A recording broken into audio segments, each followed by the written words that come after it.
Everyone, તો આજનો આપણો ટોપિક છે ડિસએડવાન્ટેજીસ ઓફ ફાઇલ સિસ્ટમ. તો એના ડિસએડવાન્ટેજીસ છે data redundancy, data inconsistency, difficulty in accessing data, limited data sharing, integrity problem, automatic problem, concurrent access, anomalies અને security problem. તો ફર્સ્ટ છે ડેટા રિડન્ડન્સી. તો ડેટા રિડન્ડન્સી એટલે it is possible that the same information may be duplicate in different file. એટલે કે આપણી પાસે એક ડેટા હોય અને એને આપણે ફાઇલમાં ડુપ્લિકેટ ડેટા પણ એને સેવ થતા હોય તો એ મેમરી વેસ્ટેજ છે. તો એ ડિસએડવાન્ટેજ થયો, કેમ કે એ મેમરીની આપણી સ્પેસ રોકશે. તો એ ડેટા રિડન્ડન્સી છે કે ડુપ્લિકેટ ડેટાને પણ એ સેવ કરશે. એના પછી છે data ઇનકન્સિસ્ટન્સી. Due to data redundancy is possible that data may not be in consistent state. Example, consider that an address of some customer change and that customer have both kind of address. Now it's possible that change address and update in only one file, leaving address in other file as it. As a result of this, same customer will have two different address in two different file, making data inconsistent. એટલે કે કોઈ customer છે તો એની પાસે બે અલગ અલગ પ્રકારના અકાઉન્ટ છે. તો એકમાં એ ડેટાને એડ્રેસ ચેન્જ કરશે પણ બીજામાં એડ્રેસ ચેન્જ નહીં કરે. તો એ બે ડિફરન્ટ વેમાં અલગ અલગ એડ્રેસ હશે.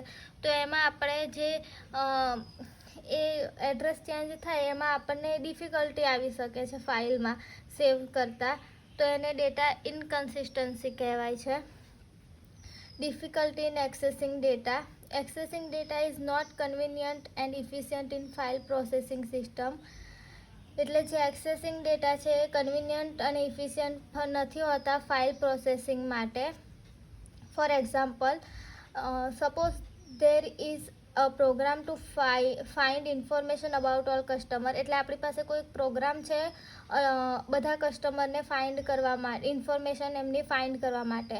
But what is there is need to find out all customer from some particular city. એટલે કે આપણે કોઈ એક સિટીના કસ્ટમરને આપણે ફાઇન્ડ કરવા હોય તો આપણે શું કરીશું એમ.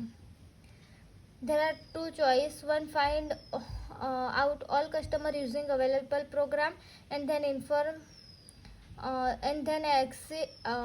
extract the need customer manually. And second, develop new program to get એટલે આપણે કોઈ એક પ્રોગ્રામ જે કસ્ટમર યુઝ કરતા હોય એ પરથી શોધીશું, કાં તો આપણે કોઈ નવો પ્રોગ્રામ જ જનરેટ કરીશું એને ફાઇન્ડ કરવા માટે. એના પછી છે લિમિટેડ ડેટા શેરિંગ. તો આપણે જે ફાઇલ સિસ્ટમ છે તો એની અંદર આપણે ડેટા છે એ લિમિટેડ શેર કરી શકીશું. Integrity problem. Data integrity means that the data contained in the database in both correct and consistent. For this purpose, the data stored in database must satisfy created type of containers. એક rule છે data ઇન્ટિગ્રિટીનો કે આપણે જે data store કરીએ છીએ ડેટાબેઝમાં એનું type છે કન્સિસ્ટન્ટ હોવું જોઈએ. એના પછી છે ઓટોમેસિટી પ્રોબ્લેમ. એની operation on database must be automatic. એટલે કે આપણે જે ડેટાબેઝ છે એમાં જે વર્ક થાય છે એ મોટાભાગે ઓટોમેટિકલી થતું હોય છે.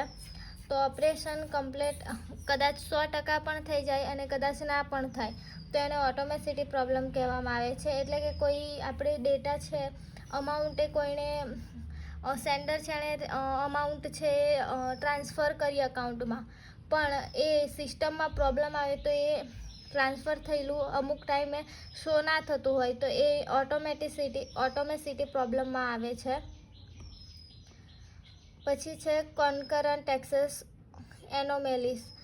Multiple user are allowed to access data simultaneously. This is for the sake of better performance and faster response. એટલે કે મલ્ટિપલ યુઝર હોય છે તો એના માટે આપણે કોન્કરન્ટલી ડેટા એ અલાઉ કરતું હોય છે.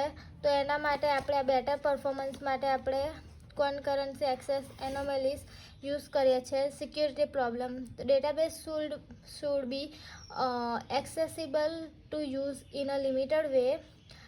Each user should be allowed to access data concurrencies application only. A security problem ડેટાબેઝમાં આવે છે કેમ કે એમાં લાર્જ અમાઉન્ટમાં ડેટા હોય છે, તો એને આપણે સેવ કરીએ છીએ લિમિટેડ વેમાં, તો એમાં આપણે ડેટા સિક્યુરિટીનો પ્રોબ્લેમ આવી શકે છે.